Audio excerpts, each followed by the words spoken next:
Imani stumbles into the ER late at night, crying and clutching her doll. Her tear-streaked face and bruises immediately catch Nurse Grace Taylor's attention. When Imani manages to choke out the words, "Grandma's not moving," Grace senses something far worse than a medical emergency. As the staff rush to help, the truth begins to unravel. Evelyn, Imani's grandmother, is the victim of a brutal home invasion. While Grace comforts Imani, Detective Michael Porter is called to investigate. What unfolds is a race against time to uncover a conspiracy tied to Evelyn's brave decision to expose corruption and protect Imani from a dangerous network determined to silence them both. Before we dive into today's story, we'd love your support. If you enjoy our content, don't forget to like this video, subscribe to our channel, and leave a comment below sharing your thoughts.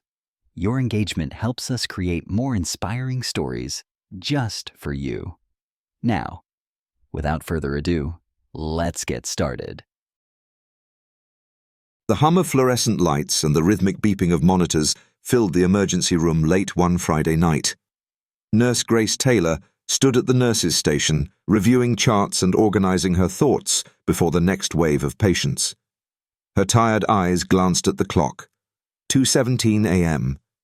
Just as she reached for her coffee, the automatic doors slid open with a soft hiss. A little girl stumbled in, her small figure barely holding steady.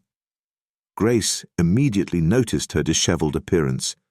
Her dusty pink dress was streaked with dirt, her tightly coiled pigtails hung unevenly, and her tear-streaked face glistened under the harsh overhead lights. In one hand, she clutched a worn-out doll with dark curls that mirrored her own. The other arm hung limp at her side, faint bruises visible on her small wrist. The girl's voice cracked as she cried out, "Help! My grandma isn't moving!" The words were sharp and desperate, carrying the weight of something more than an ordinary emergency. Grace's heart clenched as she dropped her clipboard and rushed to the girl. She knelt to meet her at eye level, her tone gentle but firm. "Sweetheart, you're safe now. My name is Grace. What's your name?" "Imani," the girl whispered, her voice trembling. Her wide, tear-filled eyes darted nervously around the bustling room. "Imani, can you tell me what happened?" Grace asked, keeping her voice calm despite the alarm bells ringing in her mind. Imani hugged her doll tighter, her knuckles white against the frayed fabric. There were loud noises, and I hid under the table. When I came out, Grandma wouldn't wake up. I tried and tried, but she wouldn't move." Grace nodded, her hand resting gently on Imani's uninjured arm. "You were so brave to come here. Do you know where your grandma is right now?" Imani hesitated, then nodded. Through soft sobs, she provided her address in halting words. Grace immediately reached for the radio clipped to her uniform. "We need paramedics dispatched to this location. Possible assault.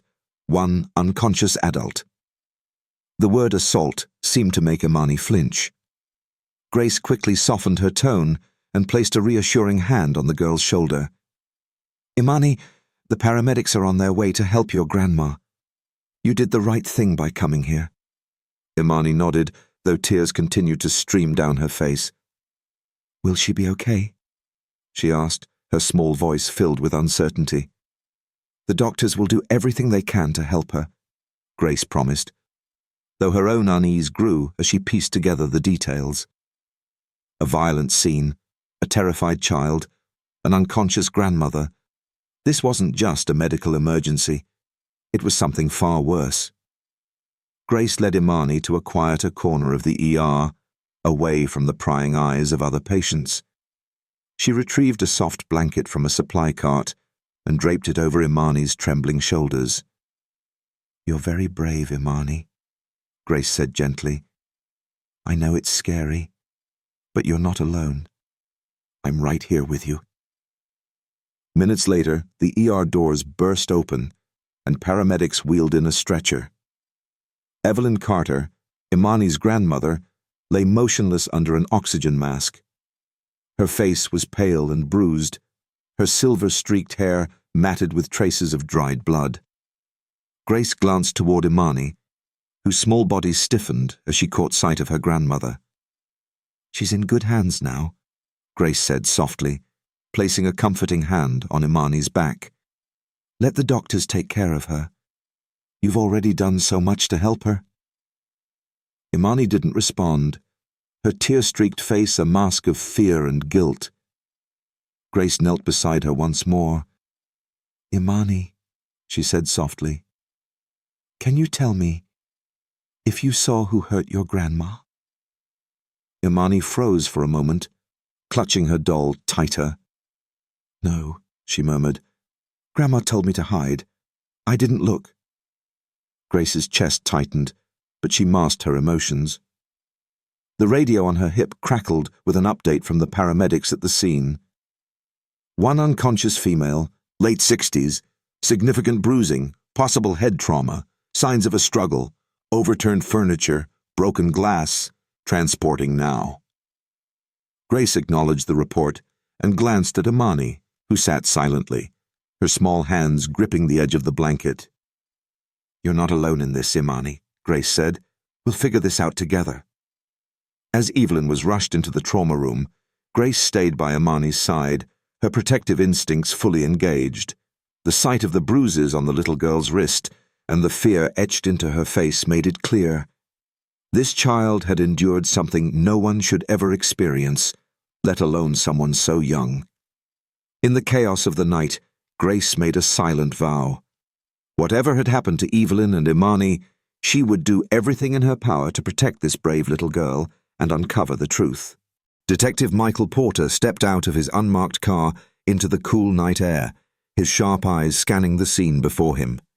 Evelyn Carter's modest home sat under the faint glow of a streetlight, its front door ajar like a silent cry for help. The house, a simple one-story structure, had a welcoming charm, a small porch with a rocking chair and neatly trimmed hedges. Tonight, however, it stood as a stark reminder of violence and intrusion. The faint crackle of police radios and the hum of voices filled the otherwise still neighborhood. Porter adjusted his jacket and walked cautiously toward the house, nodding to the officer stationed at the perimeter. "Detective Porter," the officer greeted, stepping aside. "The scene's been secured. We've got overturned furniture, broken glass, and clear signs of a struggle. Paramedics already transported the victim, but it's not looking good." Porter gave a curt nod and entered the house, his footsteps echoing in the eerie silence. The living room bore the scars of chaos. A shattered lamp lay in fragments near the sofa, its bulb crushed underfoot. Papers were scattered across the floor, and the coffee table was overturned. Muddy footprints trailed from a broken window near the front of the house, leading toward the back door, which hung slightly off its hinges. Porter crouched near the window, pulling out his phone to snap a picture of the prints. They were uneven, with a distinct drag to the right foot, indicating that one of the intruders had an injury or limp. He examined the jagged edges of the glass, noting that it had been smashed inward. "This wasn't random," Porter muttered to himself, his brow furrowing. "Detective!" an officer called from the dining room. Porter straightened and followed the voice, stepping carefully over the debris. In the dining room, a china cabinet stood open, its shelves emptied in haste. Fine porcelain plates and heirloom glassware lay shattered on the ground. On the table sat an upended box of photographs and documents, their contents strewn across the surface. Porter picked up a crumpled piece of paper, scanning its contents. It was a bill of sale for a property, dated several years ago. What were they looking for? Porter wondered aloud, his eyes narrowing. The placement of the papers suggested a deliberate search. The intruders hadn't been after cash or valuables. They were hunting for something specific. As he surveyed the room, Porter's phone buzzed in his pocket. He answered quickly, the hospital's number flashing on the screen. "Porter," he said tersely. "Detective, it's Grace Taylor, the nurse who's been with Evelyn's granddaughter, Imani." came the calm but urgent voice on the other end. "Evelyn is still unconscious, but Imani mentioned something troubling. She overheard the men yelling at her grandmother, demanding to know where something was. Evelyn told Imani to hide under the table before they found her." Porter's grip tightened on the phone. "Did the girls say what they were after?" "Not exactly," Grace replied, her tone measured.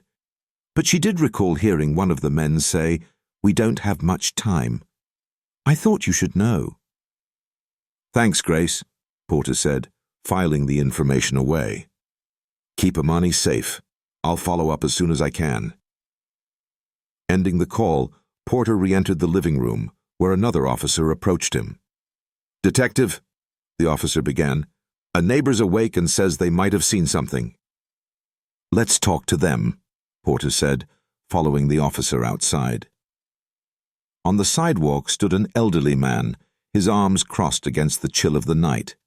His face was lined with years of wisdom and wear, his expression one of concern. "You're the detective?" the man asked, his gravelly voice cutting through the quiet. "That's right," Porter replied. "Can you tell me what you saw?" The man nodded, squinting slightly as he spoke. "I was up late watching the news when I saw two men running out of Evelyn's house. They got into a black SUV, one of those fancy ones, and sped off. I didn't catch the license plate, though. Too dark." Porter jotted down notes. "Did you notice anything about the men? What they looked like or how they moved?" "One of them had a limp," the man said, his eyes narrowing in thought. "Seemed like he hurt his leg. They moved quick, like they knew exactly what they were doing. This wasn't random, was it?" "No," Porter admitted. "Thank you for your help. If you remember anything else, call this number." He handed the man his card before turning back toward the house. Inside, a forensics team was carefully combing the scene. Porter approached the lead analyst, a wiry woman named Jessica Torres, who was examining fragments of a phone found near the sofa. "Looks like it was smashed deliberately," Torres said, holding up a plastic evidence bag. "Probably Evelyn's. We'll see if we can recover anything from it." Porter's gut tightened. Whoever these men were, they'd come prepared. Smashing the phone likely meant Evelyn had tried to call for help, only to be cut off. Torres continued, "We've also lifted partial fingerprints from the broken lamp and some surfaces in the dining room. Should have results soon." "Good work," Porter said. He walked back into the dining room, his eyes scanning the scattered papers and overturned furniture. His mind raced as he pieced together the clues. Evelyn's connection to a high-profile financial scandal was no secret. If these men were searching for evidence, they hadn't found it yet. Porter stared at the upended box on the dining table, his jaw tightening. Whatever they were looking for, Evelyn had hidden it well, but the question remained, would they come back for another attempt? As he stepped outside, the faint scent of smoke lingered in the cool air, mingling with the adrenaline coursing through his veins. Porter made a silent vow. He wouldn't rest until the people who did this were brought to justice. Evelyn Carter and her granddaughter deserved nothing less. Detective Michael Porter leaned back in his office chair, a single desk lamp illuminating the sea of paperwork in front of him. It was nearing dawn, but he didn't notice the passage of time. His mind churned as he sifted through information about Evelyn Carter, the pieces of her life slowly coming together like a puzzle. Evelyn wasn't just an ordinary grandmother. A retired accountant, she had spent decades working for corporations, meticulously auditing financial records. But her quiet life took a dramatic turn 2 years ago when she stumbled upon evidence of massive embezzlement while working at her last job. The company, Bradford Capital Investments, was a juggernaut in the financial world, known for its high-profile clients and a pristine public image. Beneath the surface, however, Andrew Bradford, the company's CEO, was orchestrating a web of deceit. Evelyn's discovery had uncovered his scheme. Millions of dollars funneled into offshore accounts, disguised as investments. At first, Evelyn hesitated. She understood the gravity of her findings and the risk she would take by speaking out. But Evelyn's moral compass didn't waver. Fueled by her sense of justice and the knowledge that countless families were being defrauded, she compiled the evidence and took it to federal authorities. Her whistleblowing set off a firestorm. Federal investigators launched a case against Bradford, uncovering a sprawling network of fraud, bribery, and intimidation.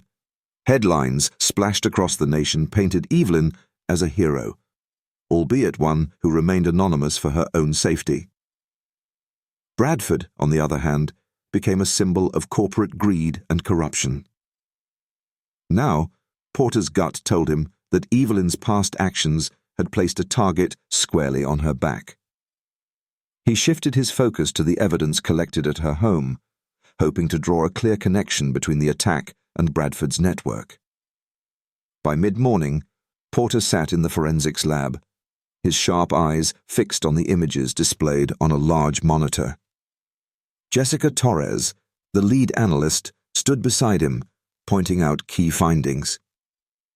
"We've got a partial print from the broken lamp," Torres began, her voice steady. "It matches Evan Rourke, an associate of Andrew Bradford. He's been tied to multiple cases involving extortion, intimidation, and assault." Porter nodded grimly. The name was familiar. Rourke was known as Bradford's enforcer, a man who handled the dirty work while Bradford kept his hands clean. "Anything else?" Porter asked. Torres clicked through additional images. "We also recovered fragments of a burner phone from the scene. Most of the messages were encrypted, but one stood out. It simply says, 'Need the documents.' Another says, 'Safe is still a problem.'" Porter's jaw tightened. They were looking for something specific. Evelyn must have hidden evidence that could incriminate Bradford further.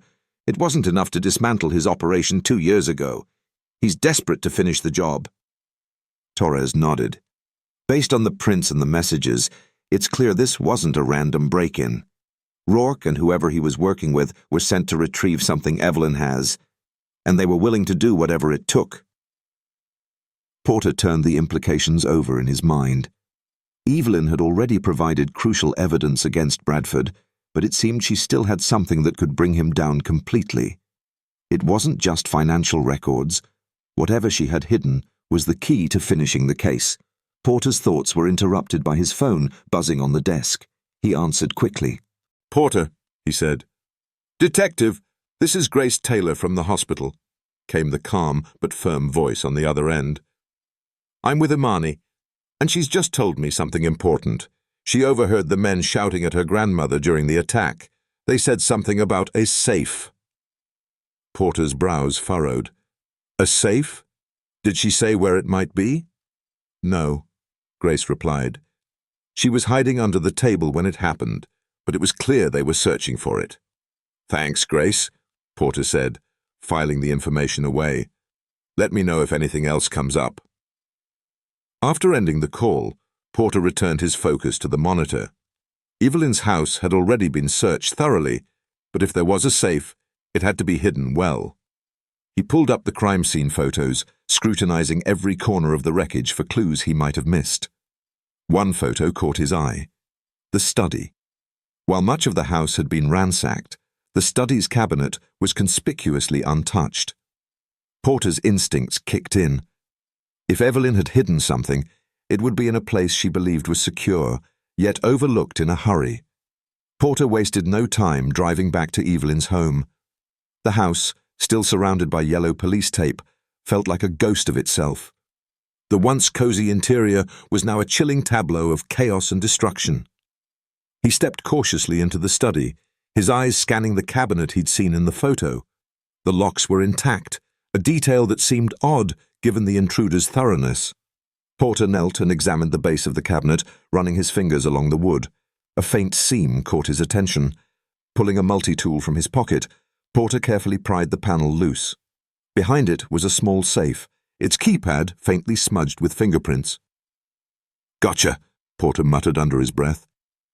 He called forensics to handle the safe, ensuring it would be opened under secure conditions. As he stepped back, the weight of the discovery settled on him. This was likely the missing piece, the evidence Bradford's men had been hunting for. Hours later, Porter returned to the precinct, where the safe was being analyzed. A specialist carefully bypassed the lock, opening it to reveal its contents. Neatly stacked files, a flash drive, and a small leather-bound notebook. Porter reached for the notebook first, flipping through its pages.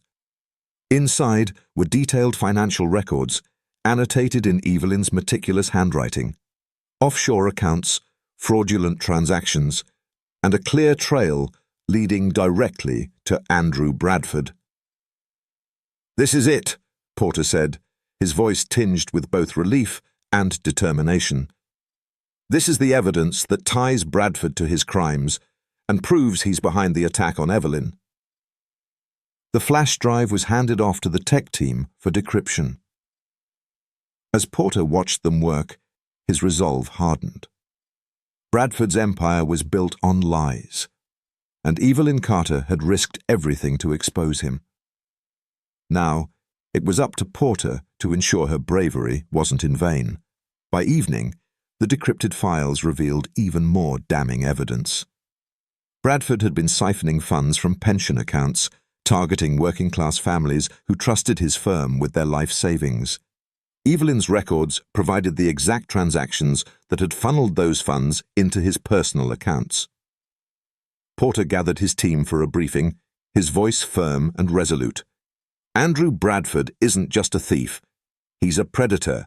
He's targeted the vulnerable, silenced his critics, and now he's come after Evelyn and Imani. But we've got everything we need to take him down. Let's make it happen." The room buzzed with energy as the team prepared to act. Bradford's criminal network had operated in the shadows for too long. Now the light of truth was about to expose it all.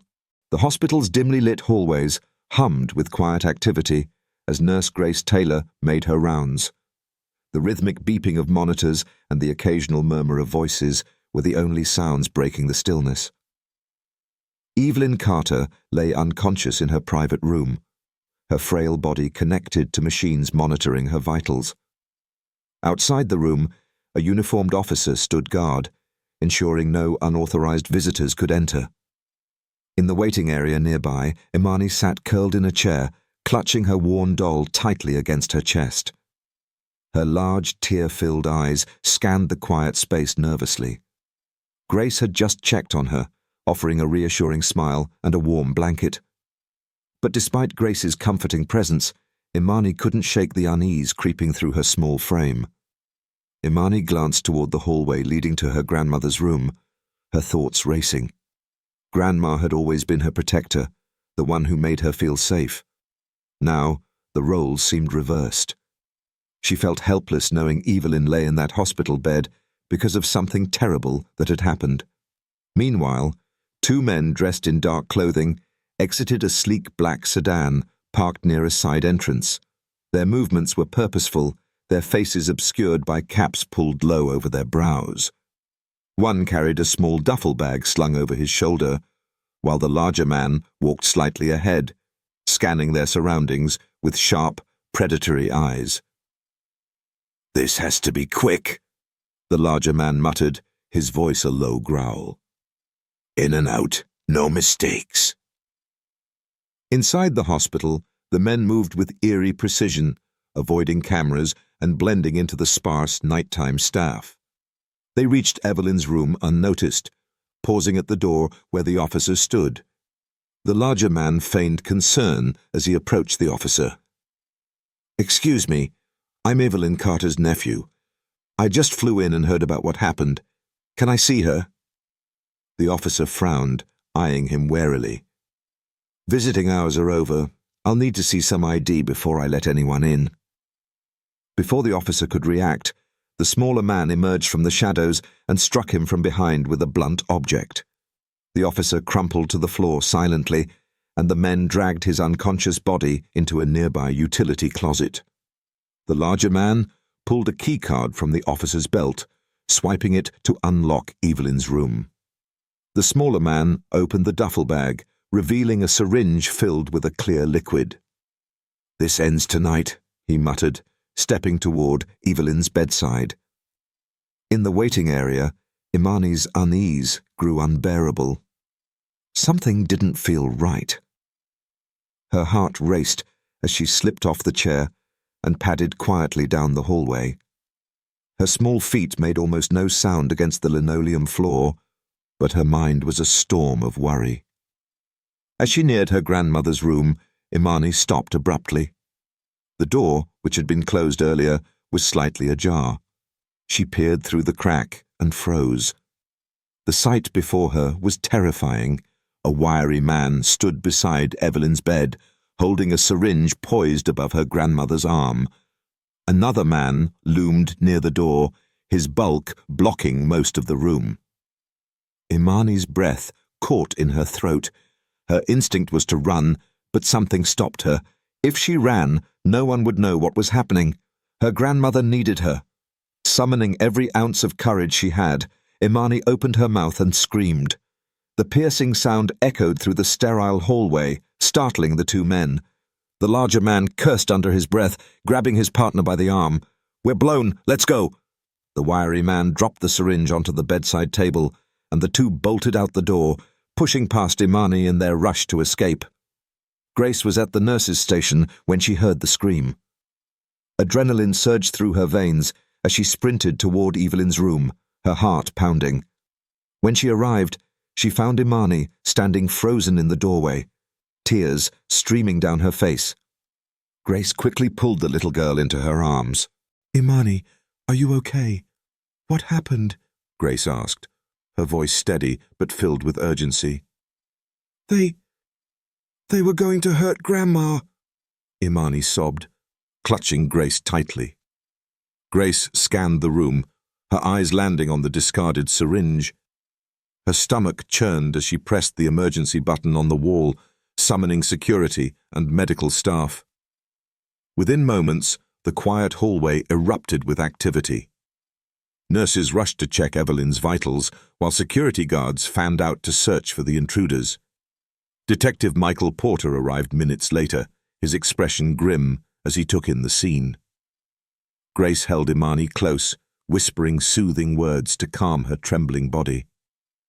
"You're safe now, sweetheart. You were so brave. You saved your grandmother." Porter crouched to Imani's level, his tone gentle but serious. "Imani, can you tell me what happened?" They came in," Imani stammered. "One had something in a bag. He was going to do something to Grandma." Porter nodded, his jaw tightening. "You did the right thing, screaming like that. It scared them off. You're a very brave girl." Imani sniffled, her wide eyes filled with fear and uncertainty. "Will they come back?" "Not if I can help it," Porter said firmly. He stood and turned to Grace. "Stay with her. I'm going to make sure this hospital is locked down tight." Porter immediately coordinated with the hospital's security team, doubling the number of officers stationed near Evelyn's room. Plainclothes detectives were brought in to patrol the hospital, ensuring no one could slip through undetected. Porter also instructed his team to dust the syringe for fingerprints and check security footage for any clues about the intruder's escape route.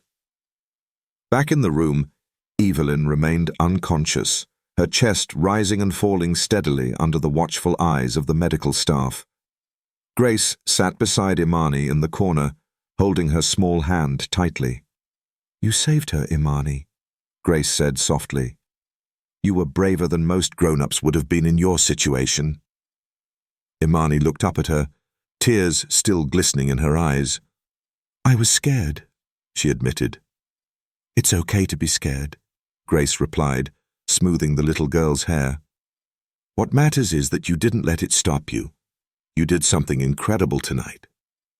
For the first time that night, a small, hesitant smile flickered across Imani's face. Porter returned after securing the hospital, his face set with determination. "The syringe is evidence," he told Grace. "We'll run it for prints and figure out what was in it. Those men didn't succeed, but they'll try again." We need to stay ahead of them.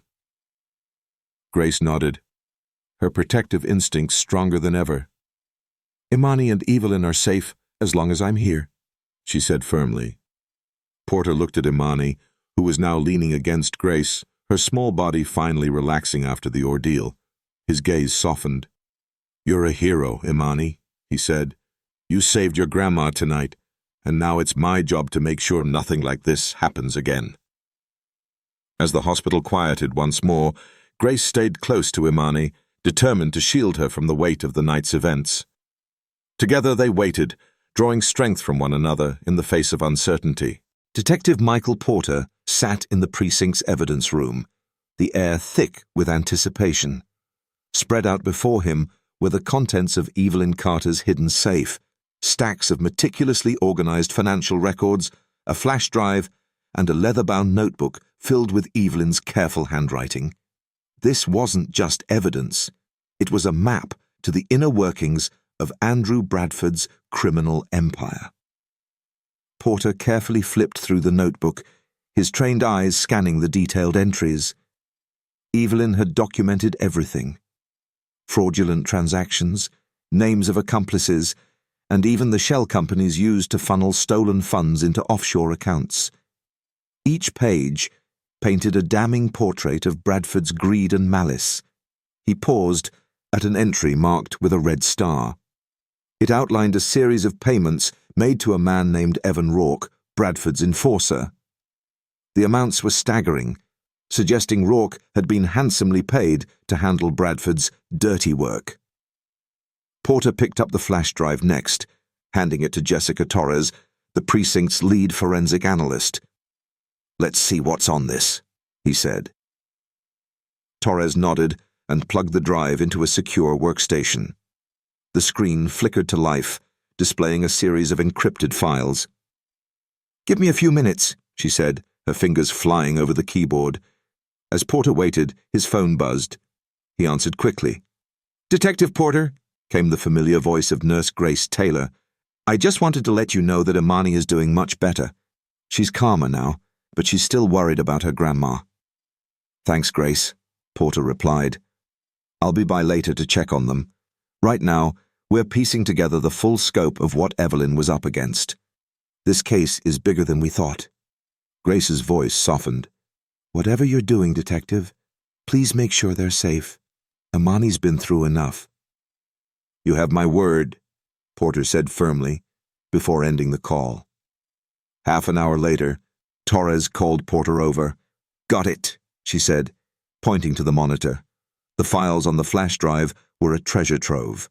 Spreadsheets detailing Bradford's embezzlement schemes, emails coordinating payouts to accomplices, and even recorded conversations hinting at violent threats against whistleblowers. "This is the smoking gun," Torres said. "It ties Bradford directly to every piece of this operation." Porter's mind raced as he connected the dots. Bradford's empire wasn't just about financial fraud. It was built on intimidation, bribery, and violence. Evelyn's evidence was more than enough to bring him down, but they needed to act quickly. The attack at the hospital proved Bradford wasn't going to give up easily. Porter gathered his team in the precinct's briefing room. The atmosphere was tense but focused as he outlined their next move. "We have enough evidence to take Bradford down," Porter began, gesturing to the files displayed on a large screen. "But if we go after him directly, he'll lawyer up and bury us in court for years. We need to dismantle his network piece by piece, starting with his enforcers." He clicked to the next slide, showing a photo of Evan Rourke. "Rourke is our first target. He's Bradford's muscle, the one who executes his dirty work. He's also the one who attacked Evelyn's house. If we pressure him, we can force him to flip on Bradford." An officer raised a hand. "Do we know where Rourke is hiding?" Porter nodded. "We've tracked him to a safe house on the outskirts of the city. It's a known hideout for Bradford's associates. We're planning a sting operation to bring him in." He outlined the plan in detail. Officers in plain clothes would surround the safe house, cutting off any escape routes. A decoy delivery would be used to lure Rourke out, giving the team an opportunity to move in. "This operation has to be clean," Porter emphasized. "Rourke is dangerous, and we can't afford any mistakes. But if we get him, we'll have a direct link to Bradford." The room buzzed with energy as officers prepared for the operation. Porter's voice carried a steady confidence, but he couldn't ignore the weight of the stakes. Evelyn and Imani's safety depended on the success of this mission. The sun had set by the time the team arrived at the safe house. It was a dilapidated building on the edge of an industrial park, its broken windows and overgrown yard giving it an air of abandonment. Porter and his partner, Officer Jenna Morales, crouched behind a stack of crates, their eyes fixed on the house. "Delivery trucks in position," Morales whispered, nodding toward a vehicle parked down the street. Porter nodded, his grip tightening on his radio. "Team, stay sharp. Rourke won't go quietly." The decoy truck pulled into the driveway, its engine rumbling softly. A man emerged from the house, his limp immediately identifying him as Rourke. He approached the truck cautiously, his eyes scanning the area. "Hold," Porter instructed his team, waiting for the perfect moment to strike. As Rourke reached the truck, officers sprang into action. They emerged from their hiding spots, weapons drawn, and surrounded the house. "Evan Rourke," Porter shouted. "This is the police. Drop your weapon and put your hands in the air." Rourke froze for a moment before attempting to bolt back toward the house. Morales moved swiftly, cutting off his escape and tackling him to the ground. "Stay down," she ordered, cuffing his wrists. Inside the house, officers found additional evidence linking Bradford to his network: burner phones, ledgers, and a stash of cash. Porter approached Rourke, his expression calm but firm. "You're going to tell us everything you know about Bradford's operation," he said. Rourke glared at him, but said nothing. "You're looking at decades in prison," Porter continued, "but if you cooperate, we can work something out. Your choice." Rourke's jaw tightened, but the weight of his situation was clear. Back at the precinct, Porter began questioning Rourke.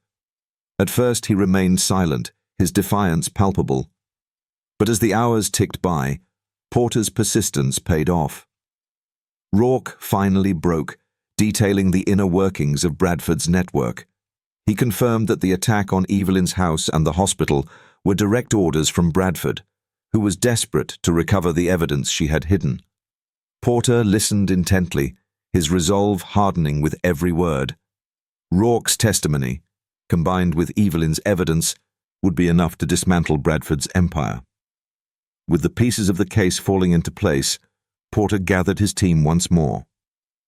"Rourke's information gives us everything we need to corner Bradford," Porter said. "He knows we're closing in, so he'll try to make a move. We need to be ready." The team prepared for the final phase of the operation.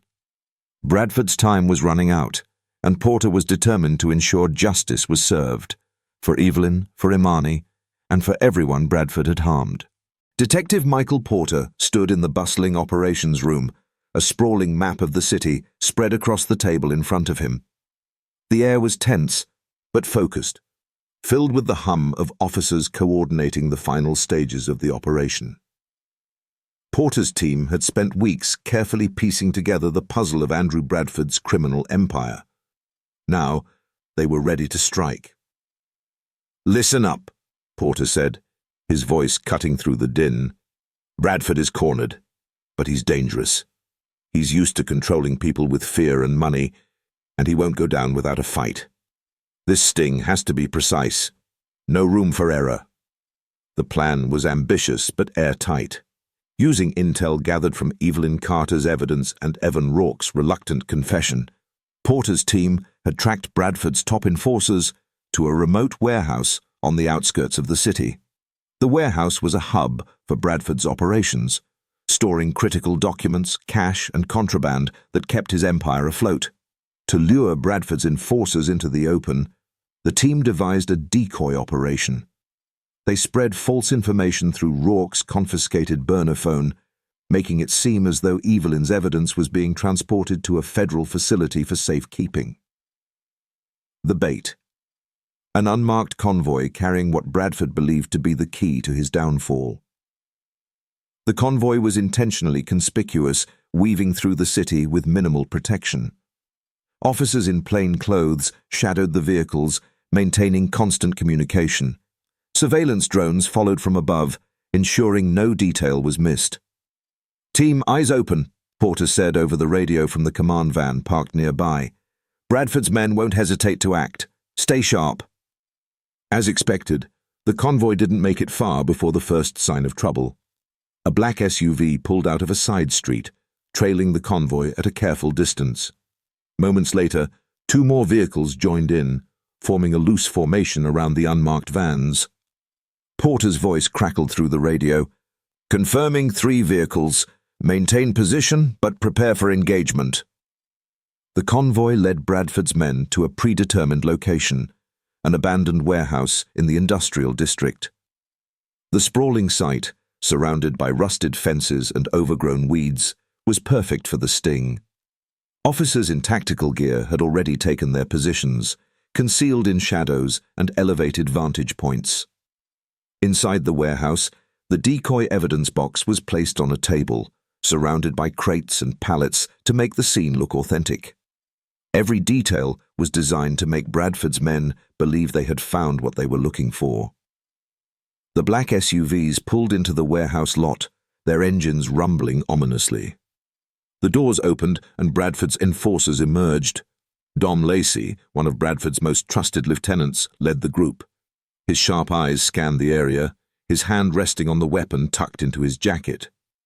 "This better be it," Dom muttered to his men. "Bradford doesn't like loose ends." As the group entered the warehouse, their movements were tense and deliberate. They spotted the evidence box on the table and quickly surrounded it. Dom barked an order to one of his men.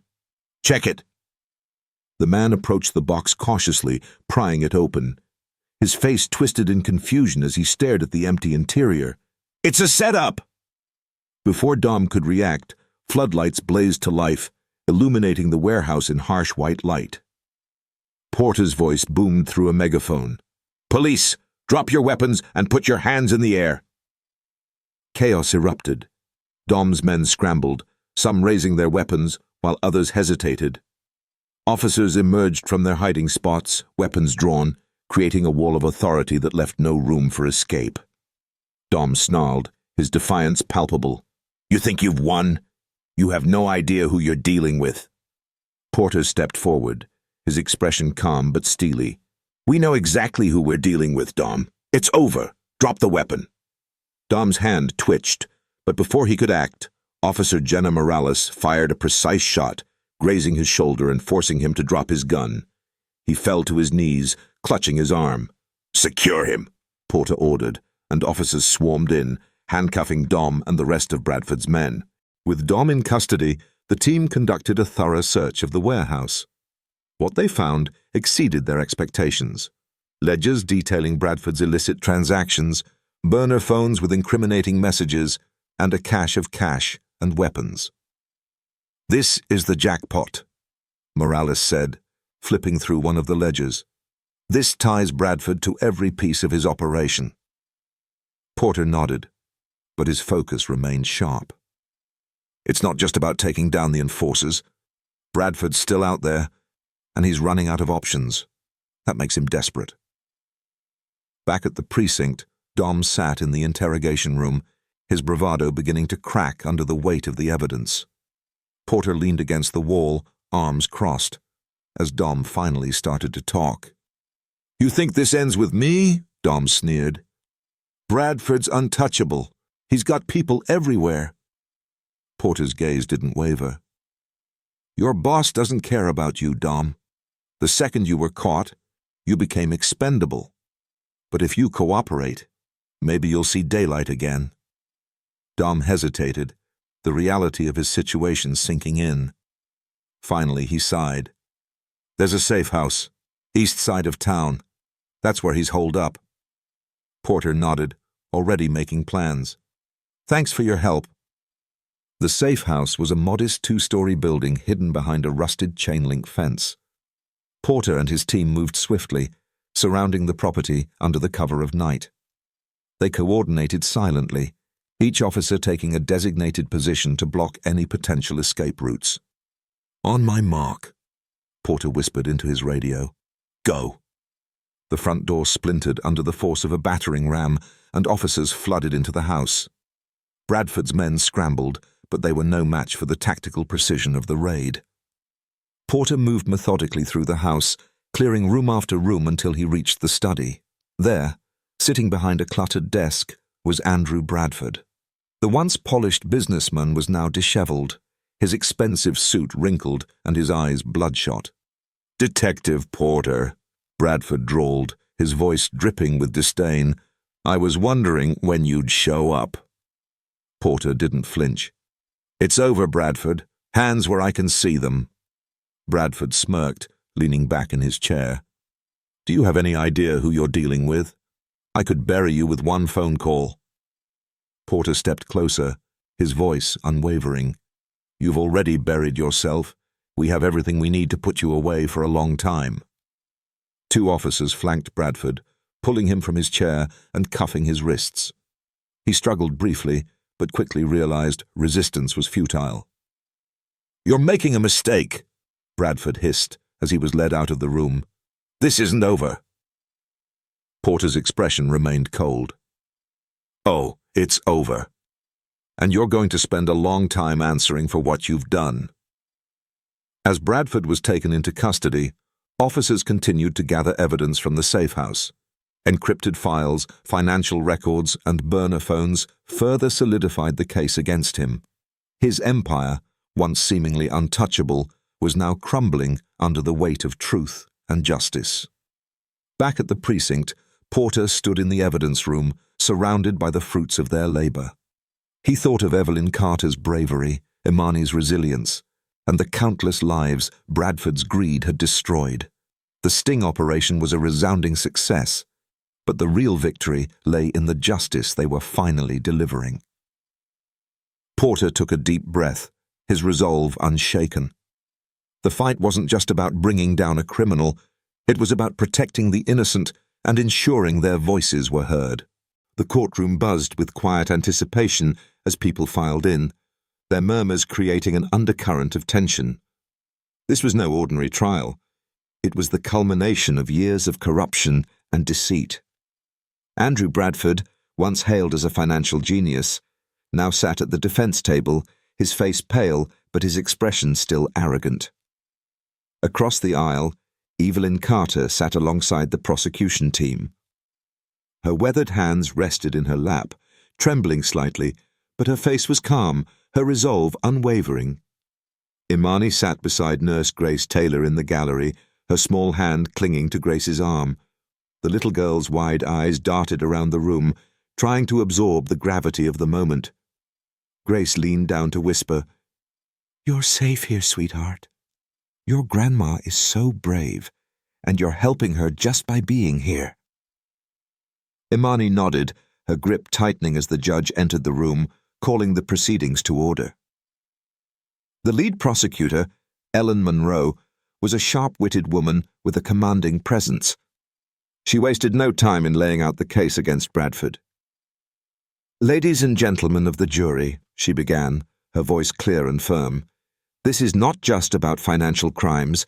This is about a man who built his empire on lies, intimidation, and violence, at the expense of innocent people like Evelyn Carter. Today, we will prove not only his guilt, but the lengths he went to in order to silence those who stood against him." Monroe meticulously presented the evidence collected from Evelyn's safe and the sting operation. Financial records were displayed on a large screen, showing the intricate web of fraud Bradford had orchestrated. But it was Evelyn's testimony that would deliver the most powerful blow. When Evelyn was called to the witness stand, the room seemed to hold its breath. She moved slowly but deliberately, her head held high. As she was sworn in, her eyes briefly met Imani's. The silent exchange of love and encouragement fortified her resolve. The prosecutor began gently.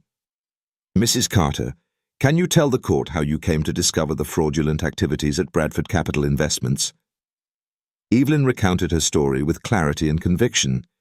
She described how she had noticed discrepancies in the financial records and how, after months of investigation, she had uncovered the full scope of Bradford's embezzlement. "I couldn't ignore what I found," Evelyn said, her voice steady. "I knew what it would mean to come forward, but I couldn't let so many people lose everything they had worked for." The prosecutor nodded. "And what happened after you provided this evidence to federal investigators?" Evelyn paused, her hands gripping the edge of the witness stand. "At first, I thought it was over, but then strange things started happening. Calls late at night, my house being watched, and then they came for me and my granddaughter. They destroyed my home, attacked me, and tried to silence me." Her voice wavered slightly, but she pressed on. "They didn't care who they hurt, even if it was a little girl. All because I stood up for what was right." Bradford's defense attorney, a smooth-talking man with a smug demeanor, attempted to discredit Evelyn during cross-examination. "Mrs. Carter," he began, "isn't it true that you held a grudge against Mr. Bradford after being let go from his company?" Evelyn's gaze didn't waver. "I wasn't let go. I resigned because I couldn't be part of something so corrupt." The attorney pressed further. "And yet you decided to keep certain documents hidden, rather than turning them over immediately. Why?" Evelyn took a deep breath. "Because I feared for my life and my granddaughter's. I hid those documents because I knew they were my only leverage if something happened to me."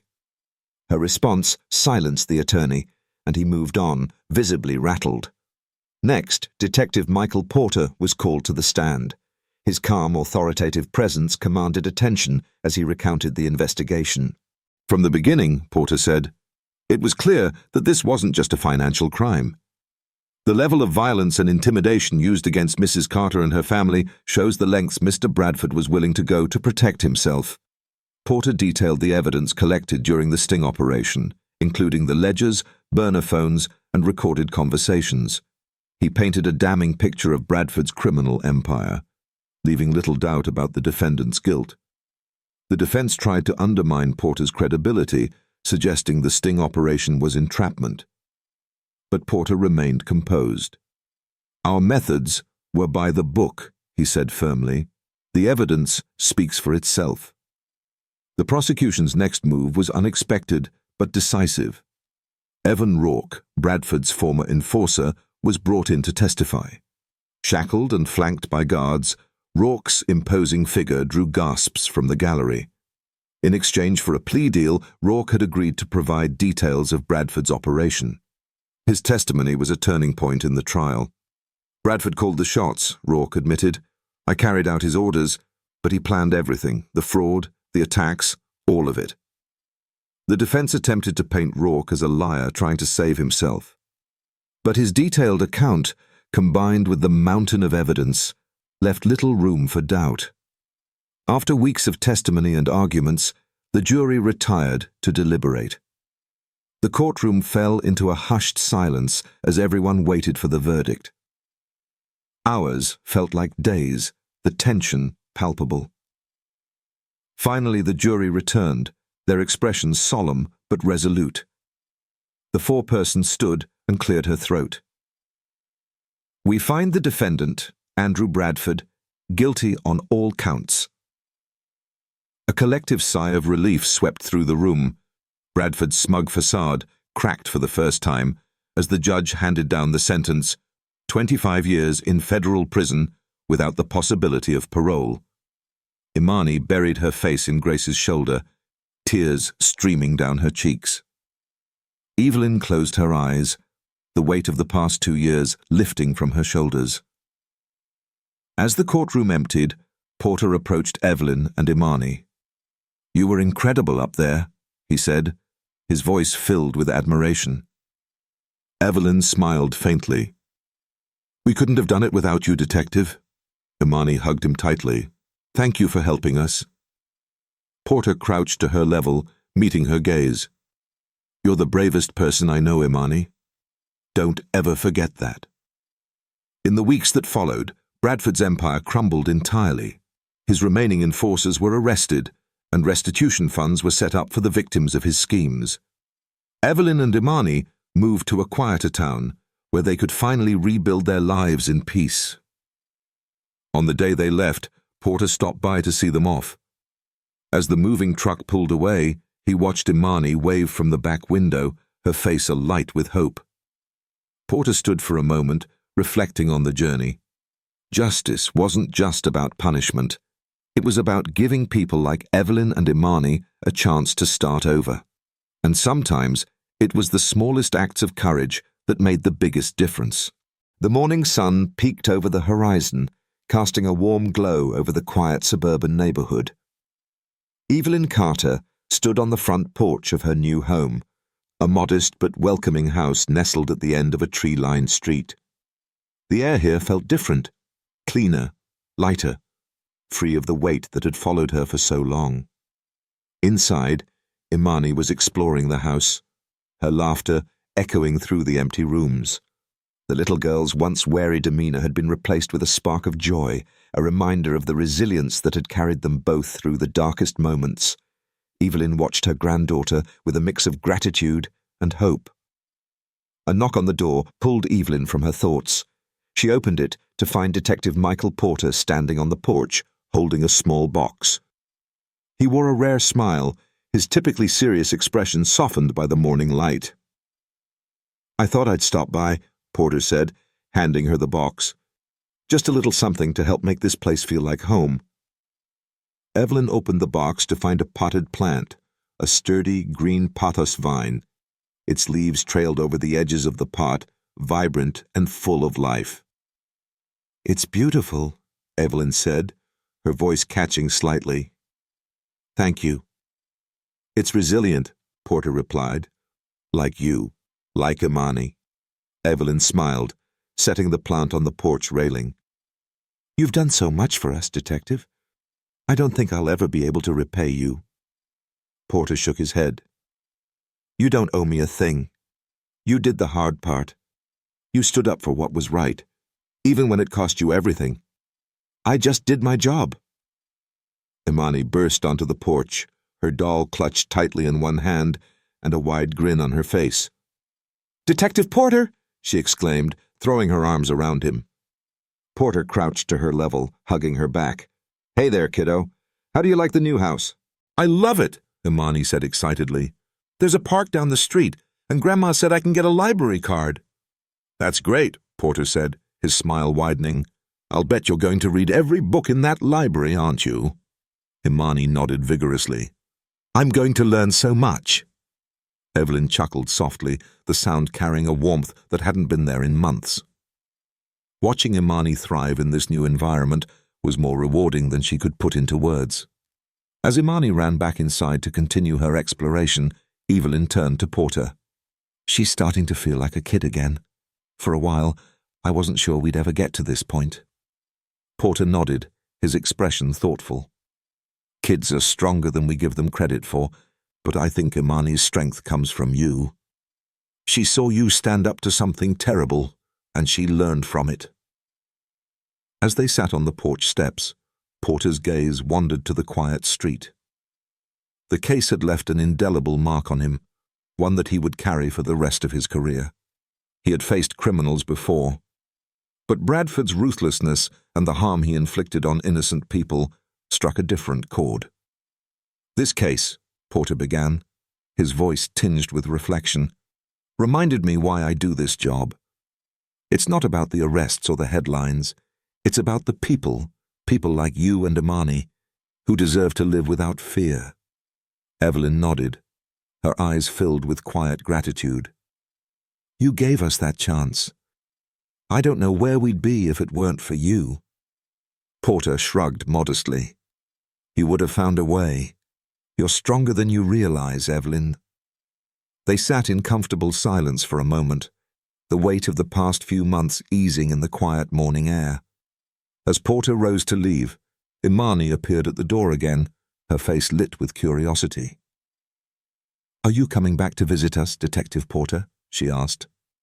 Porter crouched down to her level once more. You bet I will. Someone's got to make sure you're taking care of your grandma. Imani giggled, nodding solemnly. I'll take really good care of her. Evelyn smiled, tears welling in her eyes as she watched the exchange. For the first time in months, she felt something she thought she'd lost: hope. As Porter walked back to his car, Evelyn and Imani waved from the porch. He gave them a final nod before driving away, the pothos vine sitting proudly on their railing as a symbol of their new beginning.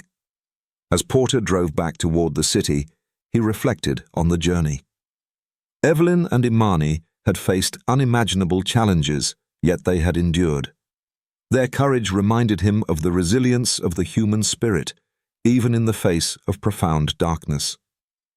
The case against Bradford had sent ripples through the justice system, dismantling not just his empire, but also exposing the flaws that allowed such corruption to flourish. Porter hoped the outcome would inspire others to stand up against injustice, just as Evelyn had. He thought of Imani's bravery, the way she had faced danger head-on to protect her grandmother. It was a rare kind of courage, one that left a lasting impression. As he turned onto the main road, Porter felt a sense of peace. The fight for justice was never easy, but moments like this made it worth it. Evelyn and Imani were safe, their lives no longer overshadowed by fear. Back at their new home, Evelyn and Imani began unpacking boxes, filling the space with the memories they planned to create.